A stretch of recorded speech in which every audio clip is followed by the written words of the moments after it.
All right, today we have Dan Browne back with us again, and also Professor John Dabeet, uh, who's a Palestinian-born, now American. How are you guys doing? Very good. Thank you. Doing well, doing well. Thanks for having us on again, Nick. Yeah, no problem. Professor Dabeet, I know it's kind of a little bit off subject of what we were talking about, but you had just recently got back from China. Do you want to maybe discuss what you were doing there at all? Yeah, for sure. I just came back, as a matter of fact, this past Friday.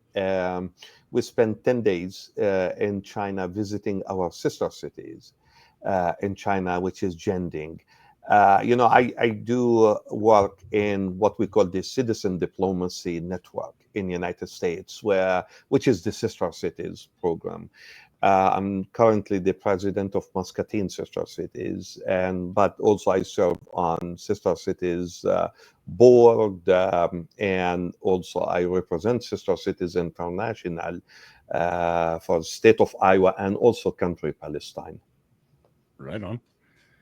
Um, how did the Chinese people receive you as an American when you're over there?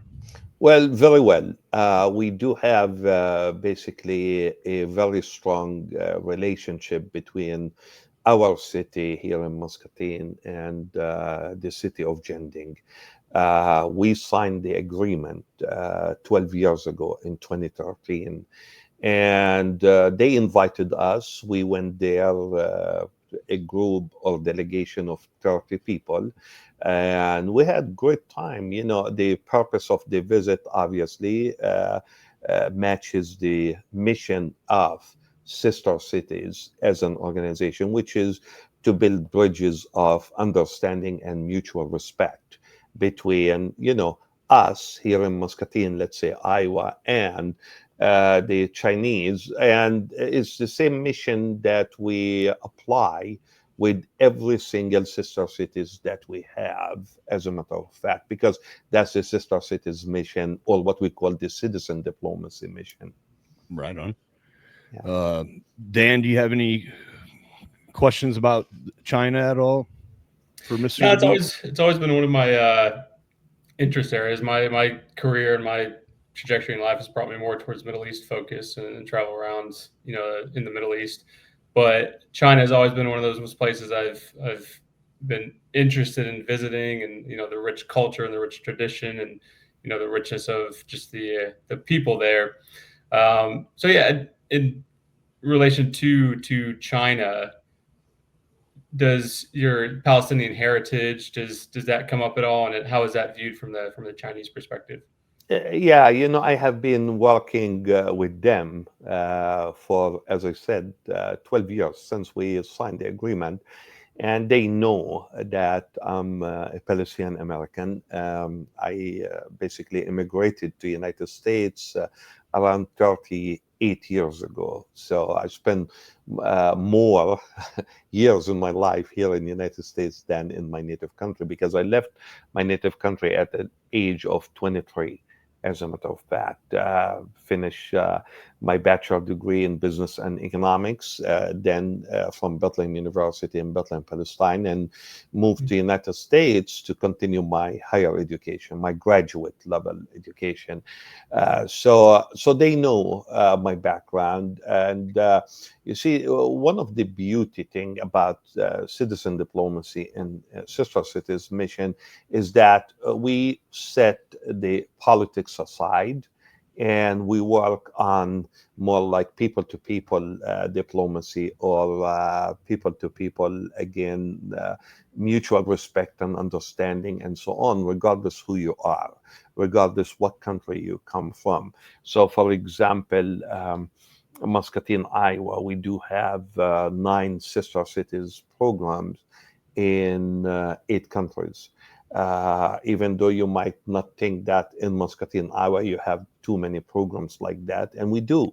As a matter of fact, we're getting ready to celebrate 40 years of citizen diplomacy next year, because the organization started in 1986.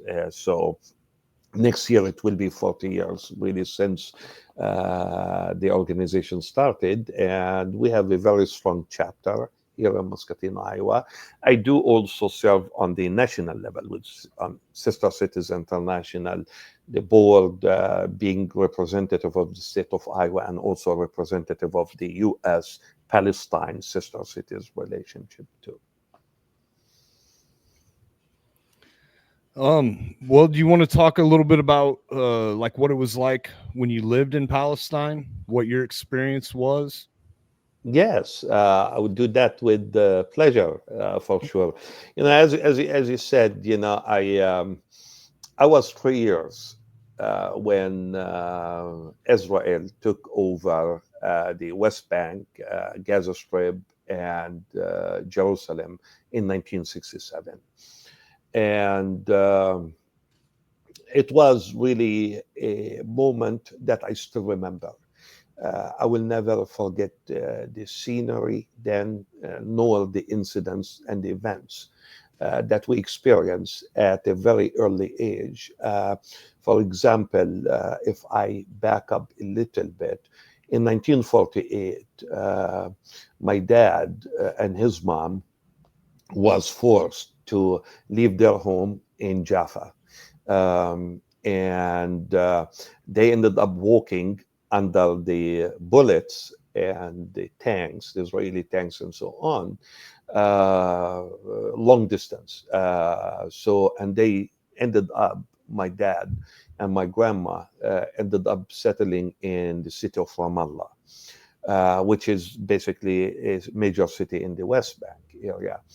My mom at the same time was 13 years old, and she was in a boarding school in Bethlehem, Palestine, and her family, they were residing in a city called Ramle. Ramle is a city close to Tel Aviv. And as the war in 1948 broke out, they shut the streets, the cities. People couldn't move from place to place. So I just want you to imagine a 13 years old little girl ended up in the street trying to, one, join her family, but they didn't know how to get there because everything was blocked. And she ended up moving with people to Amman, Jordan.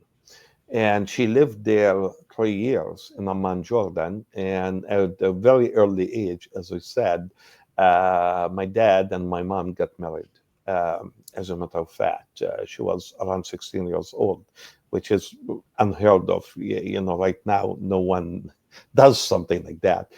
And they had all of us, and I'm the youngest in my family. So in 1967, I was 3 years old. So as Israel took over the West Bank, Jerusalem, and Gaza Strip, they started to give what they call a military permission to those who wanted to go into the 48 area to visit, for example, some people and so on. So we were very happy that my dad applied for a permission. We got the permission, and we were very happy for two reasons. One is we want to go back to the house where my dad was born in and raised and left behind. Because he was forced to leave in 1948, and two, to meet my mom's side, because as you know, some of those Palestinian Arabs in 1948 ended up staying in the 48 area. So we went and we had great time, unbelievable. My grandma and my uncles and my aunt and so on, they didn't know nothing about my mom. They thought that she got killed during the war. No communication, nothing from 1948 till 1967. Just imagine that. This is your daughter. You don't know nothing about her for 19 years. And out of the sudden, she would show up and knock on your door with 6 kids and a husband, right? So it was an amazing moment for all of us. to basically talk about. But also, even though it was a very happy moment for us, it was also a sad moment because we couldn't go near our dad's house. My dad was a linguistic teacher, so he spoke 5 languages fluently, and one of the languages was Hebrew. And so basically, when he took us to the house to show us his family home, um, he knocked on the door because we figured out that people are living in our house. And I will never, as I said at age 3, I will never forget the face of that old lady who opened that door. Obviously, at 3 years old, I didn't know Hebrew. I didn't understand the language, but I could understand the face expressions on my dad's face. And after that, I had to ask my dad many questions, and he was explaining to me what happened. So basically, what happened is he knocked on the door. That lady opened the door. He figured out that she basically told him that she was a Jewish lady that came to Palestine after 1948, and they gave her our house, and she lived in that house since. So my dad explained to her the situation and told her, it's our house, our family house, and here's my kids. And he didn't ask even to return the house, but he asked her to let us in so that we see the house. And her answer was no. She refused and she rejected the idea that we can get inside the house and see where my dad was living, was raised, born, and so on. And that was the defining moment for me, even though I was 3 years old. And I knew that something needs to be done in order to change this ugly reality, in order to change that in a way so that people understand exactly what's going on. One of the things that I would like to say that a lot of people that when I meet them for the first time in the United States, and I travel a lot all over the country, I get really surprised by the fact that a lot of Americans don't understand, nor they know that we have Palestinian Christians too. They always think of Palestinians as just Muslims. And we grew up together. As a Palestinian Christian, I don't see any difference between me and a Palestinian Muslim because we grew up together. We are friends. We are neighbors. We share the same, what we call it, schools, the same markets, the same of everything. So we don't see really a difference between the two. But unfortunately, it's like the issue that most Americans are not aware of, that Palestinians are Christians also, as much as there are some of them Muslims, right? And I keep telling them and reminding them that, remember, Jesus was born in Palestine. He was born in Bethlehem, which is a part of Palestine. So those are the things I think that needs to be concentrated on and talk about more and more as we share the Palestinian side of narrative with everybody. Yeah, and Nick, if you don't mind, No, go that's ahead. one of the things that was placed heavily on my heart, Professor, because I grew up in a very, very strong dispensationalist, Christian Zionist background in church, in a very fundamentalist Baptist style setting. And from my very youth, from a child, it was just ingrained in your head that Israel, like the nation, the Zionist state of Israel, is the fulfillment of biblical prophecy. They are God's chosen people. They are to be revered as such. And I knew nothing of Palestine. I knew nothing of the Palestinian people. I knew nothing of Palestinian Christians until later on, ashamedly, until later on in my life when I went to, I was in the military actually for a while, and I went to school to learn Arabic. And all of my teachers were Arabs, and I met some Arab Christians. And that was the first time in my life, and I was in my early 20s, when I was introduced to this other world that I never even knew existed, this other world of brothers and sisters in Christ, and in these lands that were occupied and terrorized and brutalized by the occupation that's there. And it was a journey of several years that really, before that paradigm that I grew up in of Zionism and dispensationalism, until all that came crashing down, and I was, the Lord was gracious enough to reveal to me the truth of the evils of what's going on over in Zionist occupied Palestine. And so I can only imagine the feeling of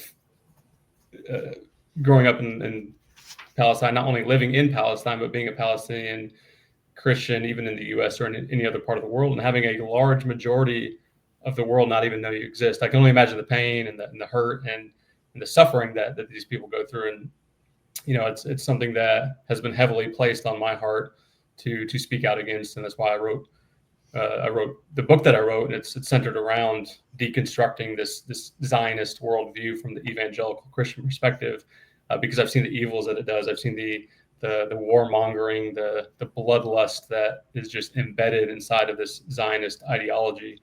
So that's the journey that I was on, from growing up in that setting to having my worldview shattered. So I can only imagine from your perspective seeing this, and I feel the frustration, I feel the anger, but I can only imagine from a Palestinian Christian perspective.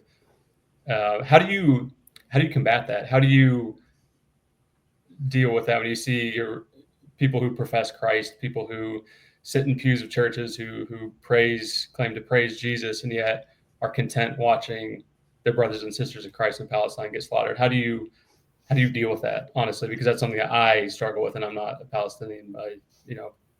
First of all, thank you, Dan, for again the information that you just shared with us. But also, I do agree with you. It's not easy to be Palestinian American first, let alone a Christian Palestinian American. As a Palestinian Christian, we always go by what we have in the Bible, in particular Matthew 25:40.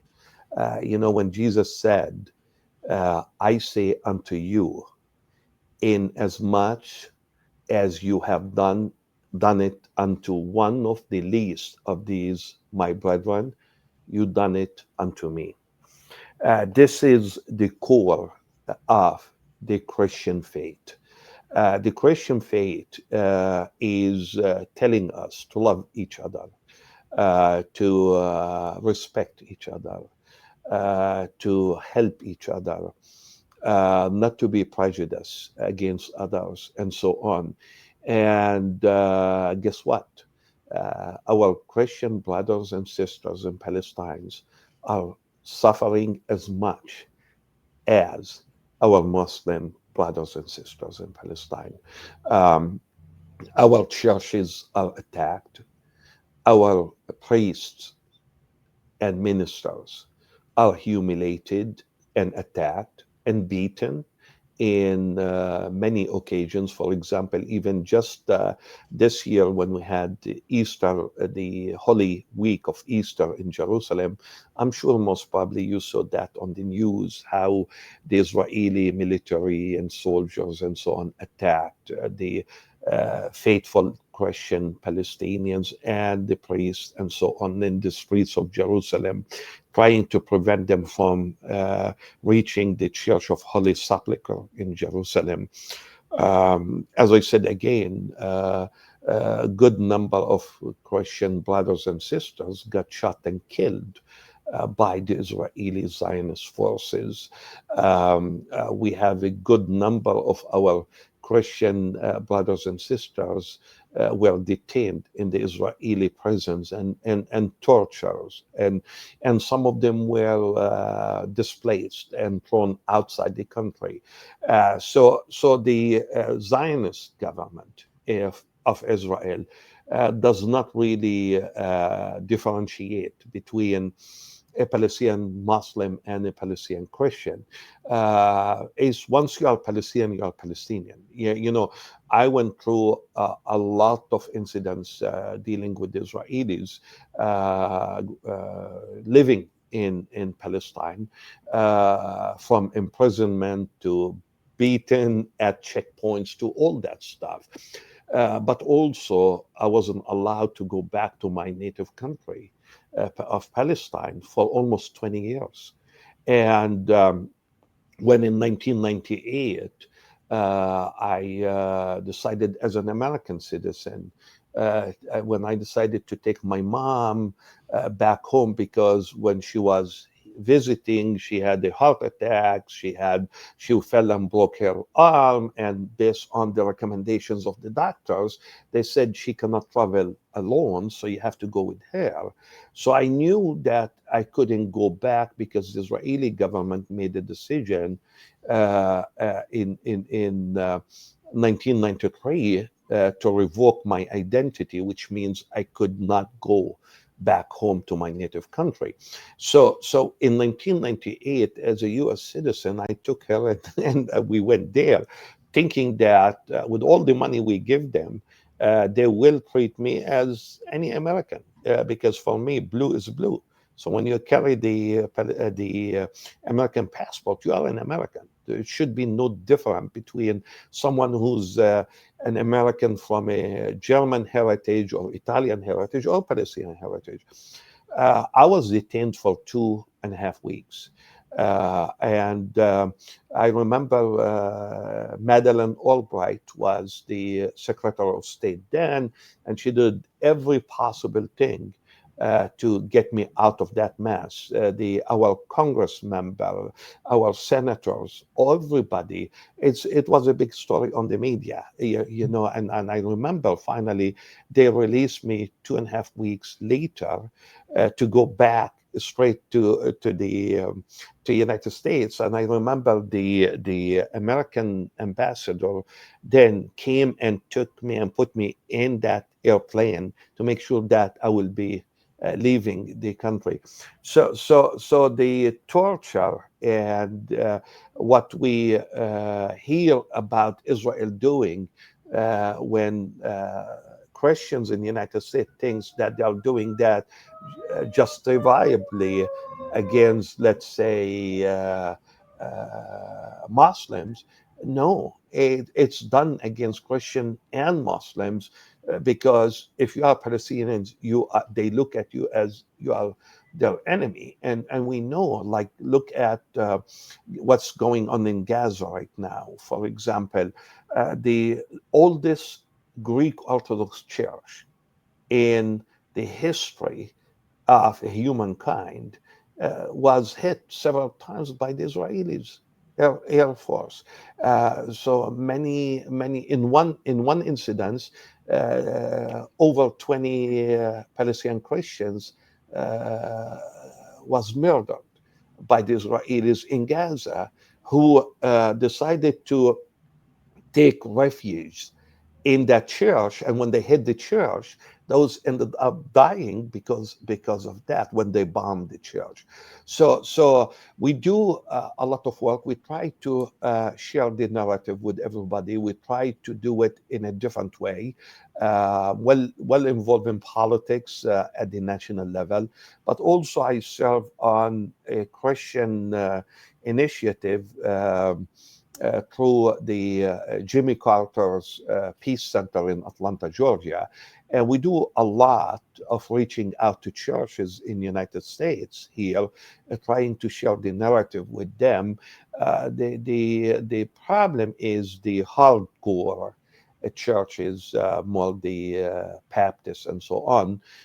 We still have a lot of work to do with them in order to see some changes within those churches.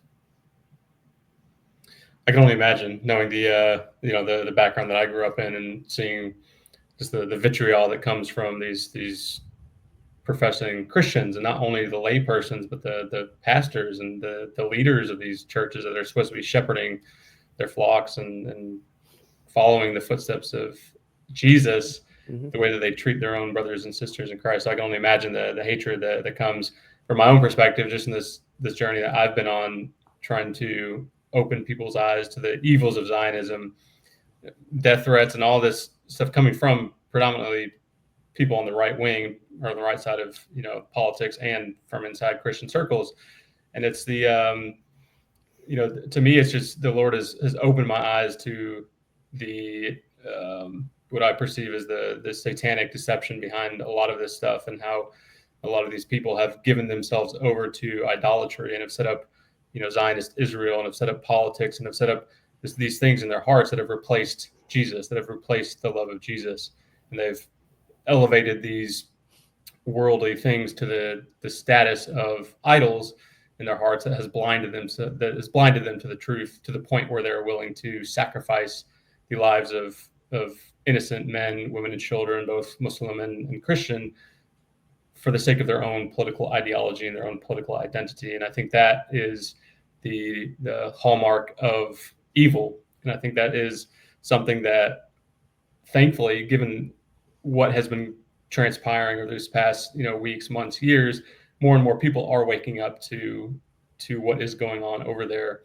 And so I applaud your efforts in trying to work this through the Christian circles. But I can only imagine the pushback you're getting from the traditionalists, the Baptist, Pentecostalists, people that tend to be more leaning towards the Zionist theology and stuff. So I can only imagine the hatred that comes your way.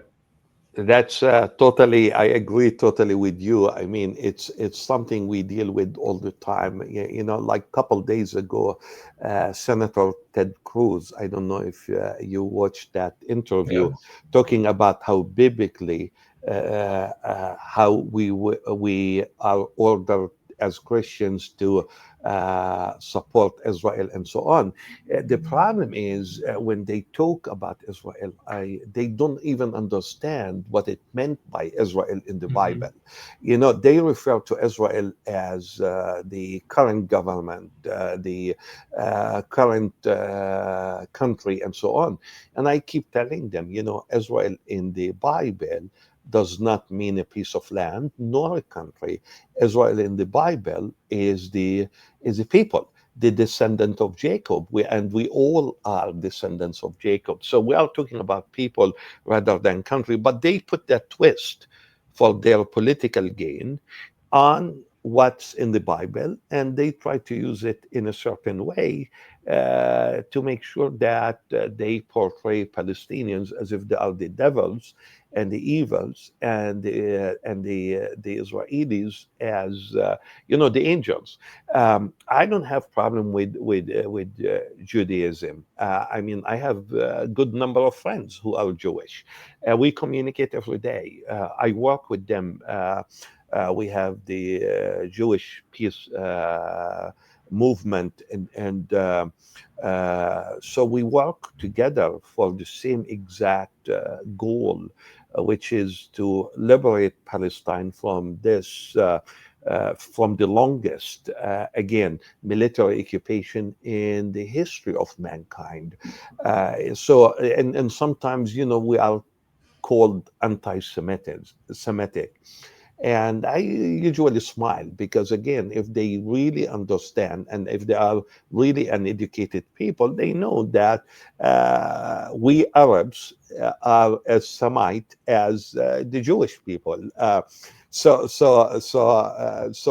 we cannot be anti-Semitic when we are ourselves Semite. But yes, the work is not easy. But also,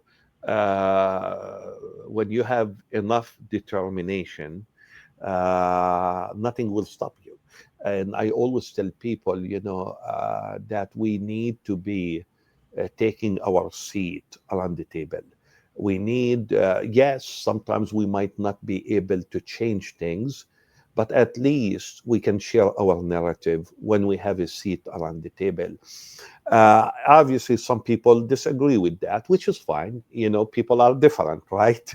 But I'm a firm believer in taking my seat around the table and sharing the narrative in every opportunity that I have, whether at the national level. I wear different hats, not just with sister cities on national level and local level, but also I'm also the president of the U.S. Palestinian Council, which is a national organization uh, for Palestinian Americans that speaks on also their behalf. And obviously, we are the one who take the seat around the table in meetings with State Department, with White House, and so on to talk about obviously the Palestinian issues and any Palestinian question. So it's important to be always around, and we understand that not every time you are attending a meeting and not every time you are around the table, you're gonna be achieving what you want to achieve. But at the end, we know that at least our narrative will be heard by being around the table. And that's, it's a lot of work, I know, but it's needed. It's well needed, and some people needs to do it. We do, as you said, Dan. I appreciate the fact that things are changing in the United States, especially among the young generation.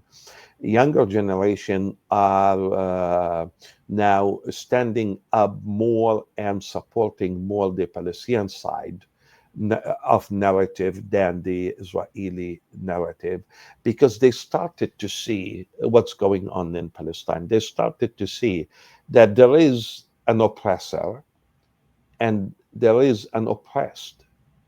And we cannot support the oppressor, which is Israel, anymore, because ethically and morally, it's wrong. It's wrong. And so I'm very happy that the work is producing some positive results. It's not where I would like to see it right now, but we're going to continue that work in order to make that change, hopefully in the future. Do you do you see any relief in Palestine right now due to the situation in Iran, or are they still all go ahead on that? Nick, that's a good question. Unfortunately, I think those the past 12 days during the war, if we might call it a war between Iran and Israel, uh, we stopped hearing about what's going on in Gaza in the news, and that's very bad because I can guarantee you that in the past 12 days we lost anywhere between 70 to 150 Palestinians daily in Gaza. And around 50 of the numbers every day, they were shot and killed trying to get food for their families because of the starvation. So we are living in a world that allowing the starvation to happen in Gaza. We are living in a world that allowing a genocide to happen in Gaza. We are living in a world that allowing, an Israeli Zionist and criminal government with a settler mentality to do all these ugly things and genocidal attacks on people, kids. I mean, just think about it. We're talking about almost 56,000 people are murdered already in Gaza, in which almost 20,000 of those 56,000 are kids. 20,000 kids vanish in less than 2 years. We have over 2 million people with no food, no clean drinking water. They don't know where to go because they made Gaza Strip as a prison. And no matter where you move, they are shooting at you, they're killing you. And the world are just not doing what they should do. The final report yesterday it came out yesterday.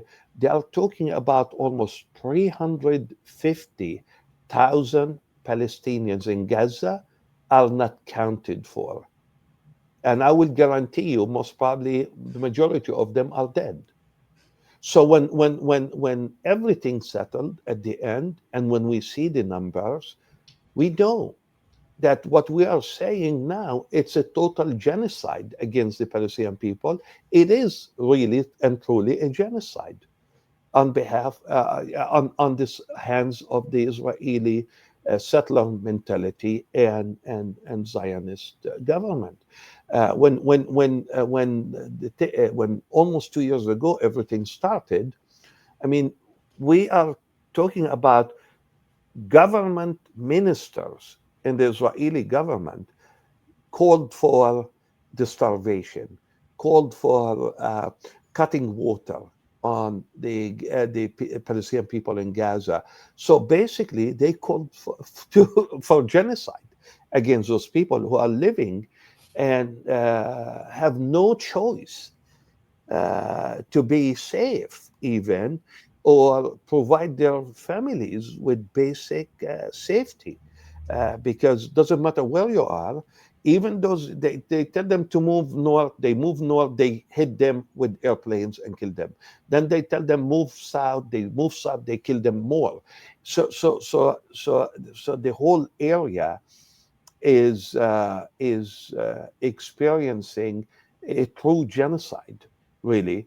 And unfortunately, the let's put it and be more specific here: the Western world and politicians in the United States are not doing nothing. I mean, you might hear a few Congress members who are vocal about that, and they continue to talk about that. But if you are not enough to stop the genocide, we all heard on the news that President Trump called Netanyahu, and he was angry at him, and he was yelling at him today, and he said, "Stop means stop," right? And I have no doubt that if the US president called Netanyahu and says, "Stop your genocide in Gaza," the genocide will stop. But do they really want that to stop? The answer is no. Otherwise, they will not use the veto power a couple weeks ago or a week ago in the Security Council to kill a ceasefire resolution. So those are very important issues that people needs to be aware of and to understand, because otherwise, the killing going to continue. And I'm thinking, well, when those people and those government officials will start talking, when we will have the 2 million Palestinians who live in Gaza all dead, is that the time when they're going to start talking about that? The history will not forgive them for being silenced and for being complicit in the killing of the Palestinians on a daily basis without doing anything. Do you think Trump's ceasefire? What's your opinion of that with Iran? Do you think Well, that's anything's going to come of that at all? well, let's hope. Let's hope that nothing will happen again, because war and destruction does not affect people on every side in a positive way. I mean, we saw the destruction in both areas, in Israel and in Iran, right? Even though Israel is the one who started to hit Iran. I mean, it's not the other way around. So if Israel have the right, as they claim, to defend themselves, why not Iran also have a right to defend itself? Especially when Israel is the one who started to bomb Iran. But it doesn't matter. At the end, everybody loses from a war and destruction. People are losing because people suffering continue to be more and more as a result of that. I'm hoping that nothing will happen again. And I'm hoping wherever Netanyahu wanted to just do in order to divert again the people eyes from his major problems that he has in court in Israel against him. I'm hoping this will stop. I'm hoping that the Israeli society will change and will start seeing that what Netanyahu is doing is not helping them. As a matter of fact, it's putting them in more danger. I'm hoping that the Israeli society will rise up and have a new election and get Netanyahu to lose, and then get him to be tried in court and end up in prison the rest of his life for all the issues and the cases that they have against him. It's let alone forget about even the political issues against him and the genocide and in the international court and so on. But even the bribery and the mismanagement of his administration became unheard of, and they have a lot of cases now in court against him.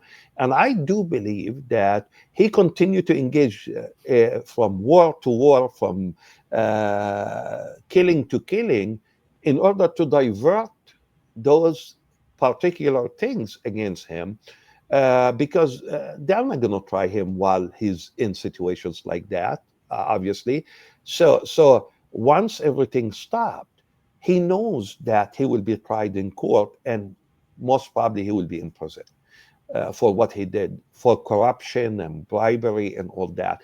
And that's why he continued to do what he's doing, as a matter of fact. So I'm hoping the Israeli people and the Israeli society will rise up and stop him from doing this, go to a new election, defeat him in the next election, and then start trying him in court, because I don't think Israel witnessed peaceful days since he became the prime minister for over 20 years now.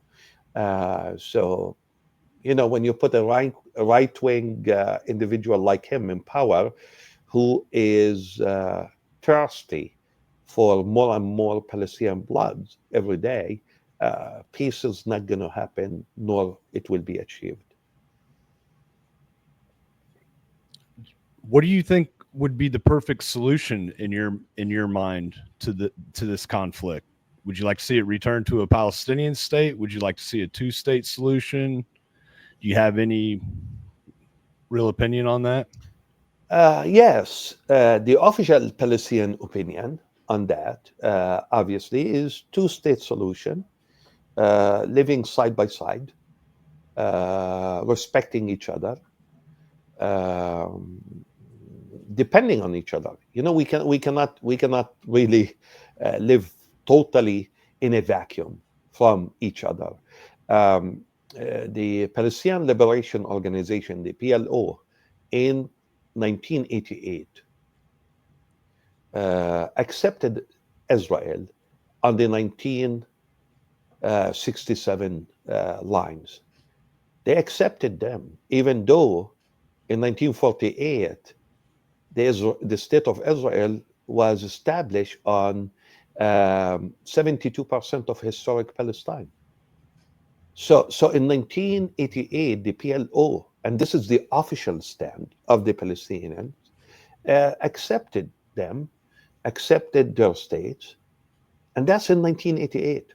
Well, in 2025, yet to see the Israelis and their government and their representatives to accept an independent Palestinian state on the 1967 border. So let's, and that's only 28% of historic Palestinians, right? But out of this percentage, we lost already half of that for the illegal settlement, for building the what we call apartheid wall.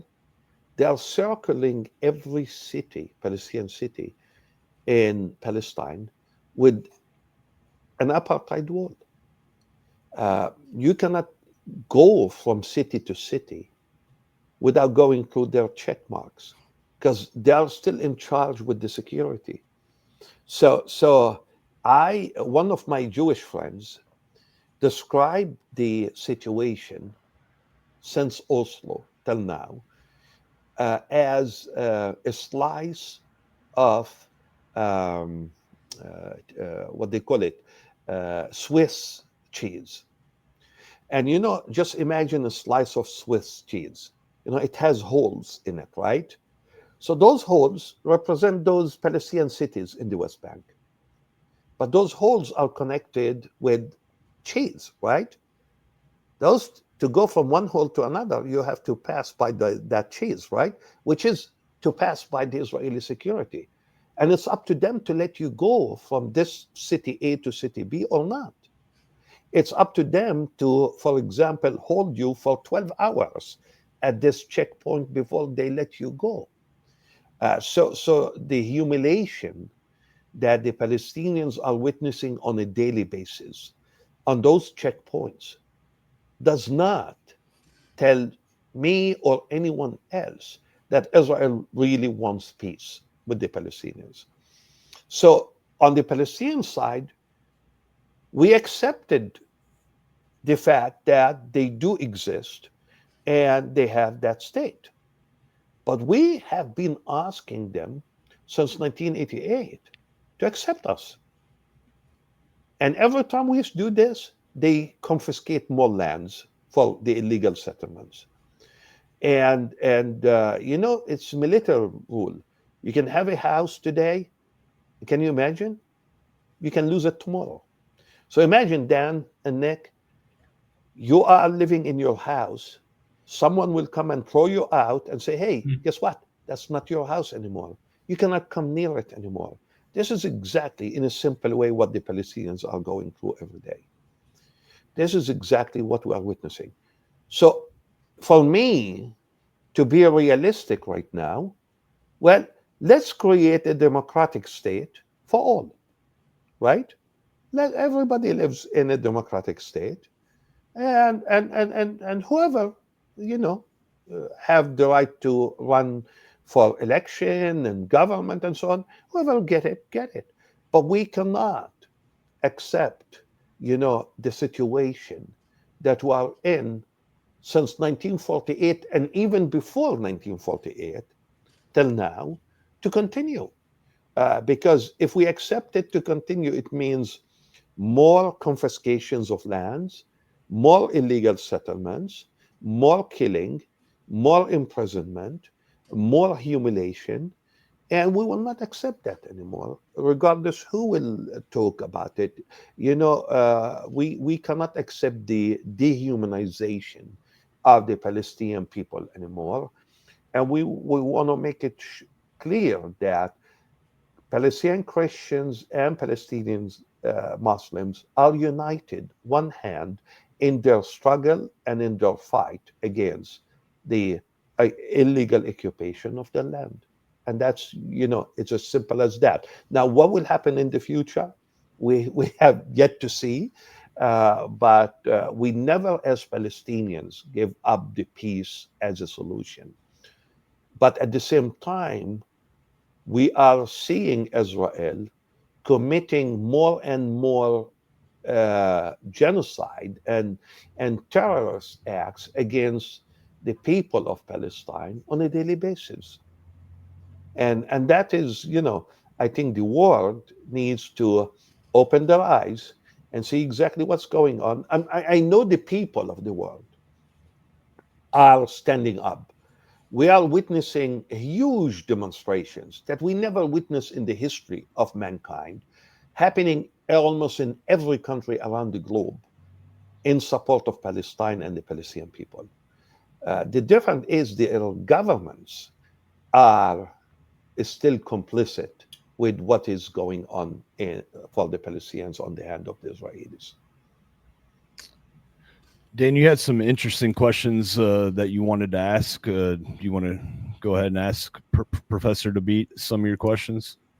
Yeah, I think, first of all, you made a really good point that I think is often overlooked in, the nature of this conflict is Netanyahu's personal interest in continuing these wars and continuing these conflicts because of, his avoidance of the criminal trials and what is assuredly to be prison time. And so he has no personal vested interest in coming to a resolution, or he has no interest in peace. Peace does not profit him personally. All that's going to mean for him is facing the music for all this corruption and bribery charges that he's been facing in Israel. And I don't think that gets talked about enough. One of the things as you were talking earlier that really came into my mind, the images that we see on Twitter of children just, blown up, burned, mutilated, that stuff honestly keeps me up at night. It's just so horrific to see in some of those images just ingrained in your head, where it really affects your daily life. It affects your sleep. It affects how you view the world because of the evil that is clearly visible through that. Given your own experiences living through the Nakba and hearing from your mother and father about their experiences in the stolen land as a child, how does a child growing up in all of this ever regain a sense of normalcy? How does a child that's experienced the brutality, maybe lost every single member of their family, or lost significant members of their family, lost arms, lost legs, how does a child ever gain a sense of normalcy from these atrocities that we've been seeing play out right in front of us with the social media and stuff that we can visibly see with our eyes, the evil of what's happening over there? I don't think we will ever be normal, in a sense that, when you go through an experience like that, as you just mentioned, Dan, when a kid lost their whole family in front of them, and we had many cases in Gaza. Now we have many kids who are orphanage right now because they lost their whole family.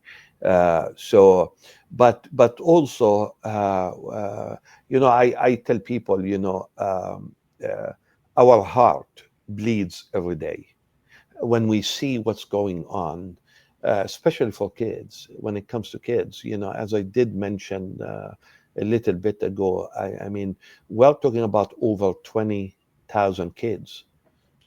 Each one of them can have an amazing future if they are still around. Some of them could be lawyers, some of them could be doctors, some of them could be teachers, some of them could be wherever, right? We lost that. So it's not easy. It's not easy really to bring that human factor and the human that we lost back.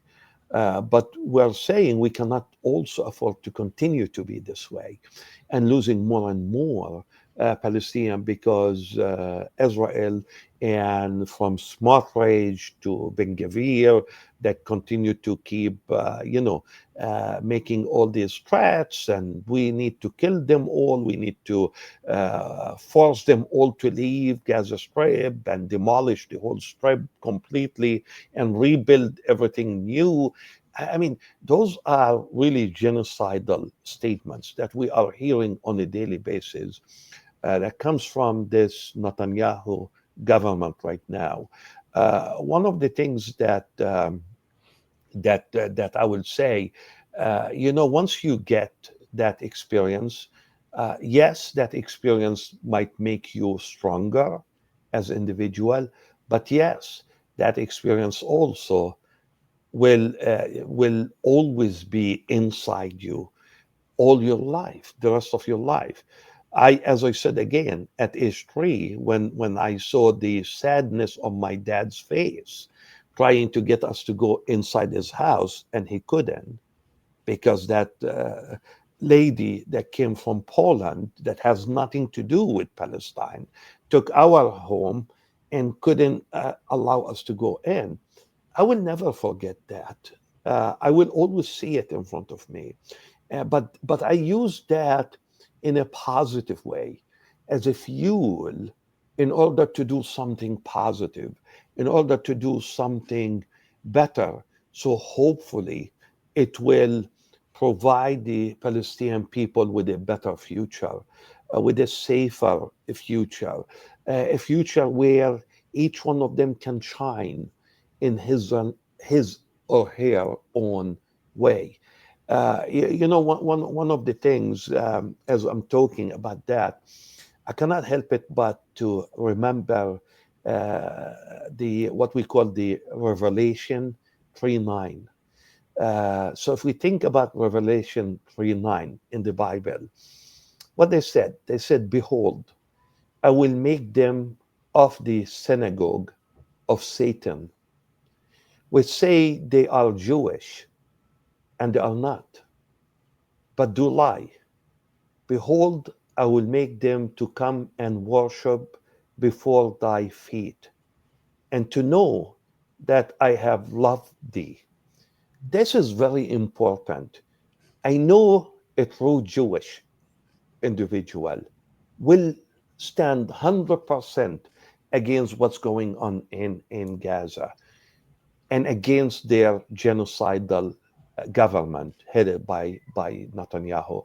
As I said, I have a good number of Jewish friends. We work together. We communicate on a daily basis. We talk. We talk about what can we do collectively in order to help the Palestinians. Uh, Jewish Voice for Peace. I work with them heavily, right? They go into the streets, they demonstrate, they carry the Palestinian flag, they chant Free Palestine. We see that. Those are what I call the beloved Jewish brothers and sisters for us, because they know exactly what their brothers and sisters, the Christians and the Muslim Palestinian brothers and sisters, are going through on the hands of the Zionist Israeli government right now. So it is important to carry that message and keep spreading that message around, talking to people, let them understand what's going on there. Because again, the main media or the mainstream media in the United States is still skewed towards Israel more than the Palestinians. So we don't see, like they might bring, even CNN, they might bring 20 people representing the Israeli side, and they might bring one or sometimes don't bring one that represent the Palestinian side of this story. So it's a lot of work to do still ahead of us, but I always say every simple and small thing can make it different and can change people's mind. And if we can, and we see it and we witness that, especially among young generation, I think we are on the right track in changing things here in the United States and elsewhere. That's encouraging. Sorry for all the sirens in the background. Actually in the middle of Washington, D.C. right now, so I'm surrounded by all the city noise and traffic. But for kind of on that same vein, for people like myself, right, that no biological ties to Palestine, but for people, especially within the Christian church, that have woken up to the evils of Zionism and the infiltration of American churches by Zionism, specifically Schofieldism, in the early 1900s, which C.I. Scofield was a tool of the Zionists to start this entire movement within evangelical circles. But for those of us that have woken up to the evils and the minority of Christians, right? Because it's still within evangelical circles, the vast majority of people are self-proclaiming Zionists. For those like myself, what's the best way, practically speaking? Obviously, praying on a continual basis that the Lord will not only protect His people in those regions, but will bring peace to those regions. But what are practical ways that we can get involved in, spreading the truth, but also reaching out to the, both Muslim and Palestinian Christians, just to let them know that they're not alone. Like there's people that all around the world that understand their plight, that understand the evils that are being, the evils of the oppressors that are ruling over them, if you want to put it that way. What are some practical ways to get involved in that? Thank you, Dan, for asking this question. For me, the first thing I would say, which can be an easy task to do, is keep sharing the narrative. Share it with everybody, whether they want to hear it or not. Share it with everybody. We do have very strong tools right now that we can use to share our narrative with everybody, regardless if they agree or not, to hear it or to read it and so on, is the social media. The use of social media is becoming very important. And I think the change among the young generation happened because of the social media, because of the messaging that they started to see on social media. 20, 30 years ago, we used to depend on, for example, someone from CNN with a camera to film something and then decide if they want to share it with us or not. Right now, everyone carry a phone, a smartphone that can film anything right away in front of them and blast it on social media, and everybody can see it. So my advice then to you will be, first, sharing the narrative, reaching out to people and sharing the narrative, because that can be very powerful in changing the mentality of the people. And when you change people, you are changing governments too, because at the end, the people votes for those who are in power, whether in Congress, in the White House, and so on. So, for example, 38 years ago, when I moved to the United States, I used to find it hard to find even one Congress member who will support the Palestinian narrative. Within the Democratic Party, 25 years ago, we couldn't even mention the word Palestine, because if we do, we will be really attacked by that.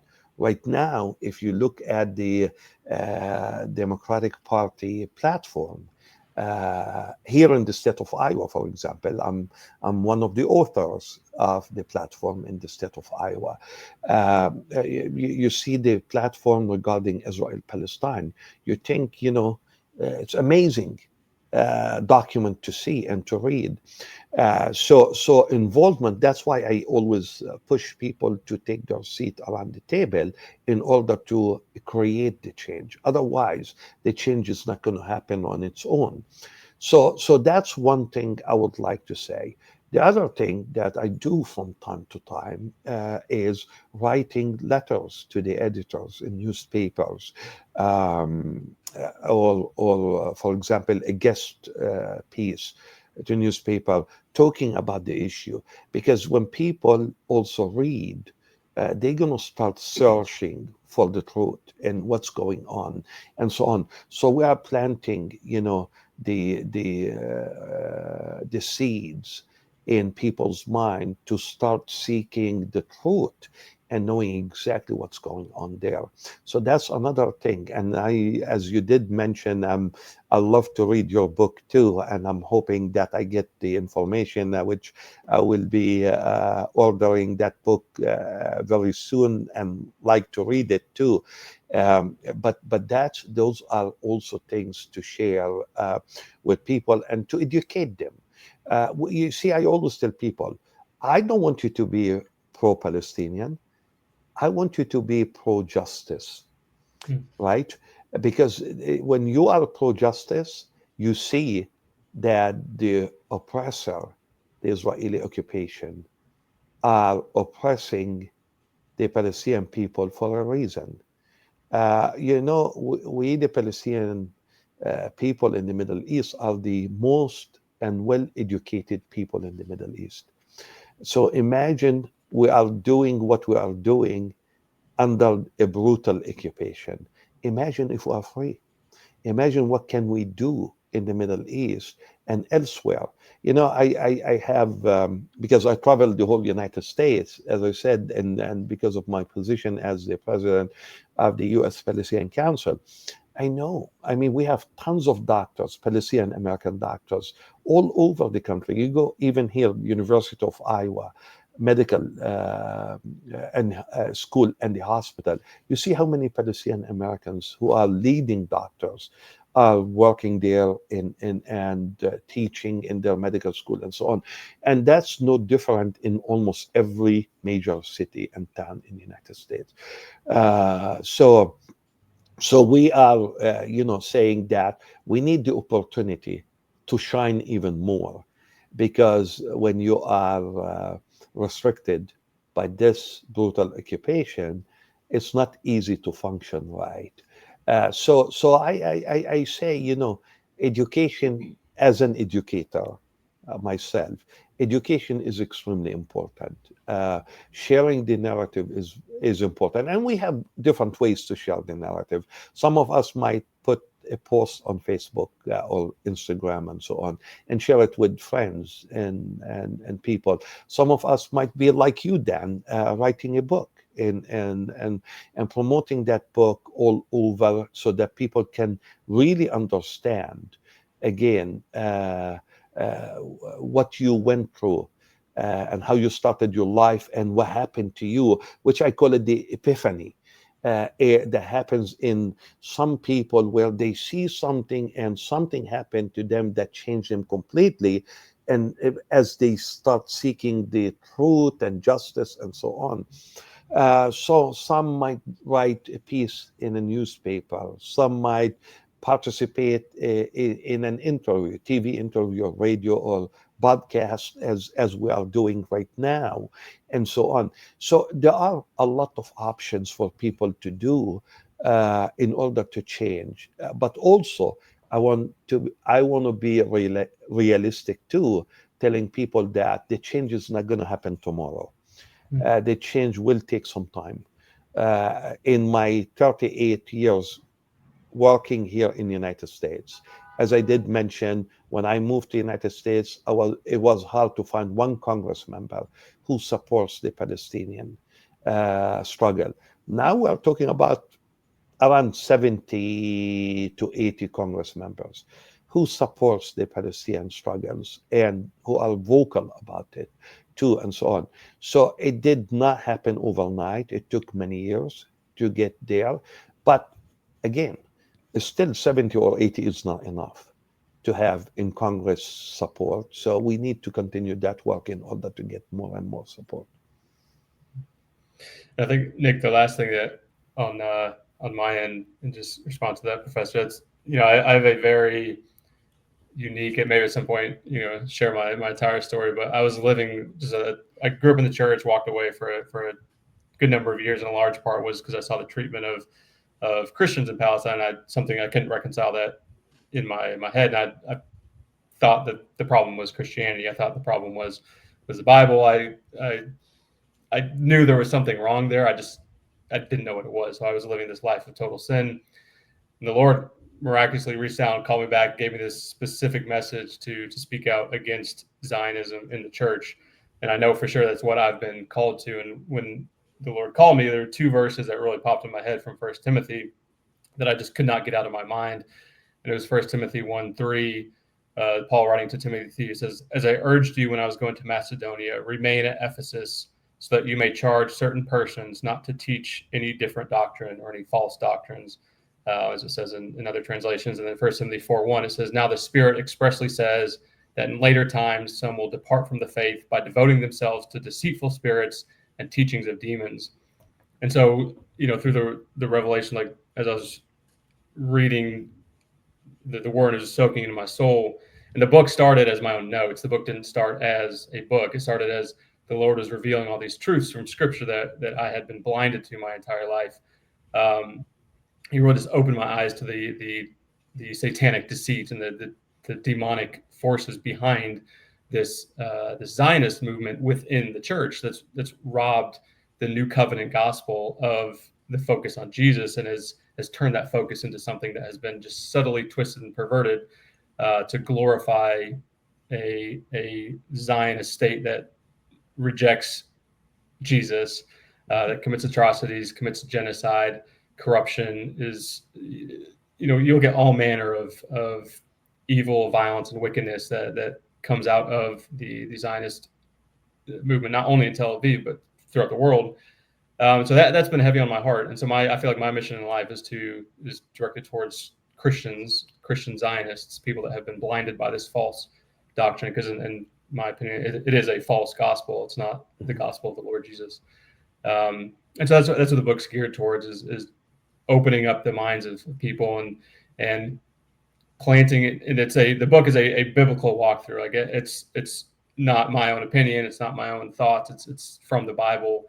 And I walking through the entire biblical narrative of the covenants with Abraham and with Isaac, with Jacob, with Moses, with David, and how all those were fulfilled in the work and the personage of Jesus Christ, and how the covenants to Abraham were not pointing towards a physical land. The covenant with Abraham was pointing towards the New Jerusalem, was pointing towards the seed of Abraham, which Paul tells us in Galatians, the seed of Abraham is Christ. And so all of these promises throughout the Old Testament were pointing us toward Jesus, and yet it's been so perverted and twisted to backpedal. As the entire book of Galatians, Paul is writing it as a rebuke, right, to the churches in the province of Galatia that were backsliding, backpedaling into old covenant bondage.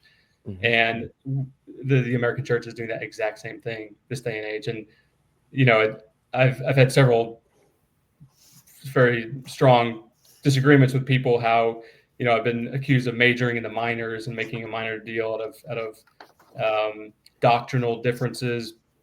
But to me, you cross the line of doctrinal differences when you have real world implications, as we see in Palestine, where Christians are not only turning a blind eye to the suffering and to the plight of the Palestinian people, but they're cheerleading it. They're sitting on the sidelines cheerleading it because of their full adherence to a false gospel. And so we cross the line of doctrinal disagreement when, at the end of the day, there was suffering, there is occupation, oppression, and genocide happening because evangelicals in the West are turning a blind eye to it. And so the evils of that is just encouraging this warmongering is what I've been specifically called to, and I feel like that's my calling in life. And so it's been an honor chatting with you and hearing from your perspective firsthand. So I sincerely appreciate your points of view, and just know that I'll be praying for you and your ministry and your life going forward. Thank you, Dan. I have same feeling towards you too. Thank you. I'm honored to meet you here also, and thanks to Nick for bringing both of us together on his program. At the end, we are all God creatures. We created by God as an equal human being, right? And so I thank you also for everything you are doing in order to share the narrative with whoever you can reach. And I promise you that I will be getting your book soon and reading that. And I truly appreciate that, and not just reading that, but sharing that with many of my friends too. Once I get the book, because again, it's important to defeat, and I want to use that word really, defeat the misinformation that we are witnessing here in the United States and elsewhere about the Palestinian people. The Palestinian people are loving people. They want to live like any other people in peace. They want to raise their family. They want to provide them with what they need on a daily basis, whether food or going to school and feel that they are safe and come back home and so on. So they are no different than any other people and nation. So I really thank you also for all the points that you shared with us here on this program. And hopefully we continue this journey as we met now together on Nick's Absolutely. show. Thank you, Nick, for Yeah, no bringing problem. up together. Hopefully we'll continue that journey also together, the journey of, uh, again, sharing the narrative and the truth with everybody that we meet in our journey and as we meet new people. Absolutely. I appreciate you both coming on. Professor Dabeet, if I can ask you one last question. Do you think Israel stops if with if they were able to claim all the Palestinian land? Do you think they would stop at that, or do you think the greater Israel project is a real thing? Well, I don't think they will stop because, again, if we witness what they did in the past just six months, for example, Israel launched 6 different wars with 6 different countries. It's not just what's happening in Palestine, but look at what they do in Lebanon, what they do in Syria, what they do in Yemen, last with Iran, and so on. So the Zionist mission and vision is to create the greater Israel.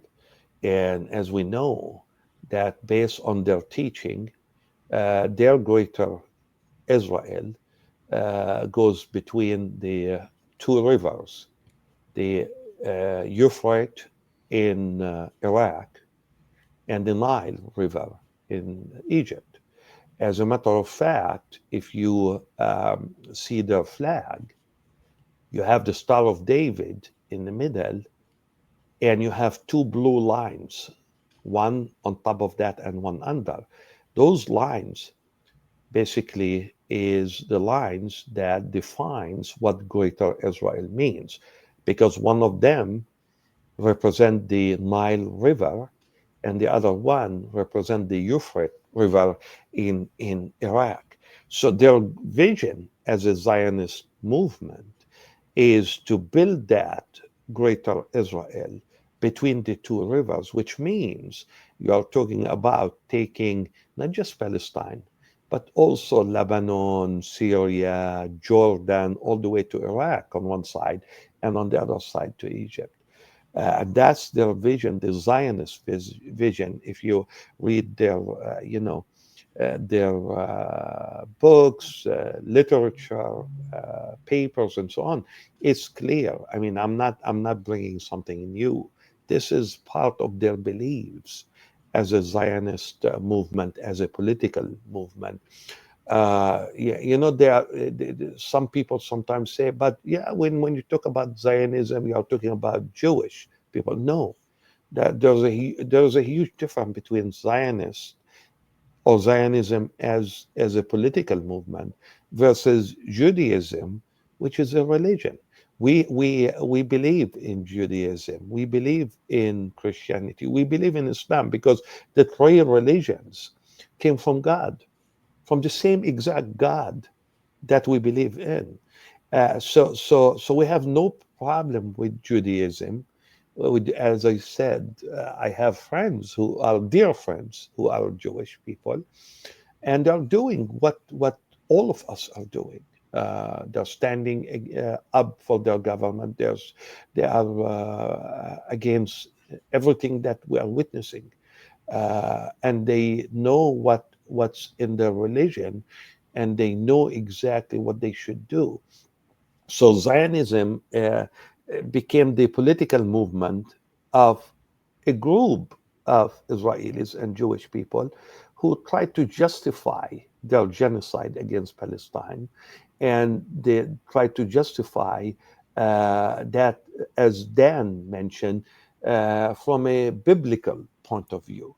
And which is basically they are not even telling the truth because they are twisting the facts in the Bible, and in order to justify that. I always tell people this: you don't need to be a Palestinian to stand up for Palestine. You only need to be human. So that's all what we need to be, human, in order to see the right and the wrong. and stand up with the right against the wrong. And I would like to end with that, if that's okay with you. Yep, you're Nick. good. Yeah. You're good. I appreciate you both coming on and taking time out of your busy schedules. I appreciate it. You guys have a good one. Yeah, thank you, Nick. Thank you for hosting us. Yeah, no Have a good problem. one. Yeah, you too. Bye. Bye.